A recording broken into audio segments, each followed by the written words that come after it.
আমরা শুরু করলাম তখন কিন্তু এটা ডিমের উৎপাদন ৩ গুণ বেড়ে গেছে। আপনারা জানেন যে গ্রামের দেশি মুরগিগুলো ৫০ থেকে ৬০। আমরা জানি গ্রামে গঞ্জে যেগুলো স্ক্যাভেঞ্জিং সিস্টেমে পালে, স্ক্যাভেঞ্জিং মানে হচ্ছে চড়ে বেরিয়ে খায়। আপনারা জানেন দিন দিন আমাদের দেশেও যে ভূমি এবং ফসলের পরিমাণ দিন দিন কমে যাচ্ছে।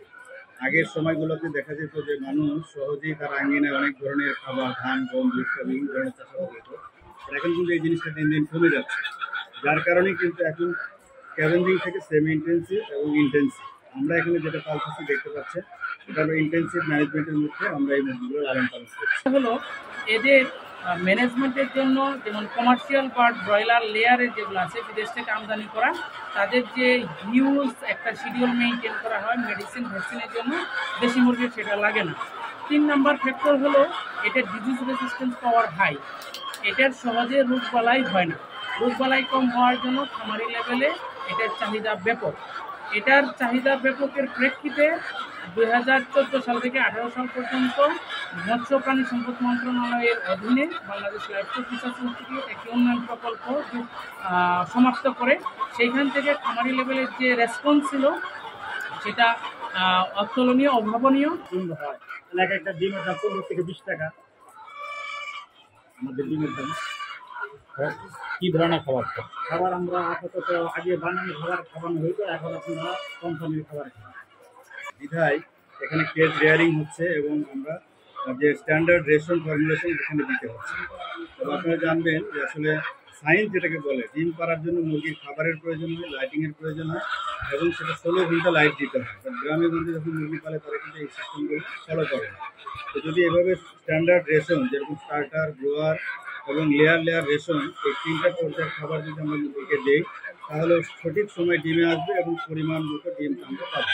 আমরা এই কেজ রেয়ারিং সিস্টেমে যেরকম সেই ক্ষেত্রে কি খামারিদেরকে প্রান্তিক পর্যায়ে যারা খামারি তাদেরকে কি আপনারা কোনো ধরনের প্রশিক্ষণ? অবশ্যই আমরা ধন্যবাদ।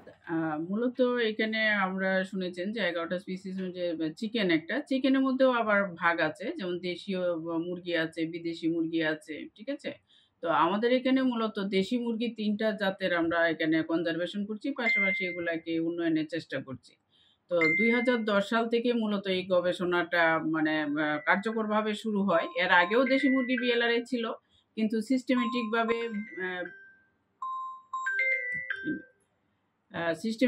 ব্রিডিং কার্যক্রম শুরু হয় মূলত ২০১০ সাল থেকে। আমরা বাংলাদেশের বিভিন্ন অঞ্চল থেকে আমরা দেশি মুরগির ডিম কালেকশন করেছি এবং বিএলআরএ যেগুলো ছিল সেগুলোকে ইউজ করে আমরা একটা ফাউন্ডেশন স্টক তৈরি করি ২০১০ সালে। এটার মূল উদ্দেশ্য ছিল যে আমরা ডিমের উৎপাদন বৃদ্ধি করব, দেশি মুরগির দৈহিক ওজন বৃদ্ধি করব, পাশাপাশি এটা যে ডিমে আসে সেই বয়সটা কমাবো এবং এটার যে ডিমের ওজন সেটা আমরা বৃদ্ধি করব। এই ৪টা বৈশিষ্ট্যকে উদ্দেশ্য করেই আমরা মূলত কাজটা শুরু করি। আমরা সিলেকশন এবং ব্রিডিং এর মাধ্যমে মূলত এই কার্যক্রমগুলো আমরা সম্পাদন করে থাকি। পাশাপাশি দেশি মুরগির উন্নত ব্যবস্থাপনা, এটার হাউজিং, ভ্যাকসিন, যে জিনিসগুলা দেশি মুরগিতে কখনো বিবেচনা করা হয় না। সবাই ভাবে যে দেশি মুরগি হয়তো একটু স্ক্যাভেঞ্জিং করবে আর হয়তো আমাদেরকে আউটপুট দিবে। আসলে তা না।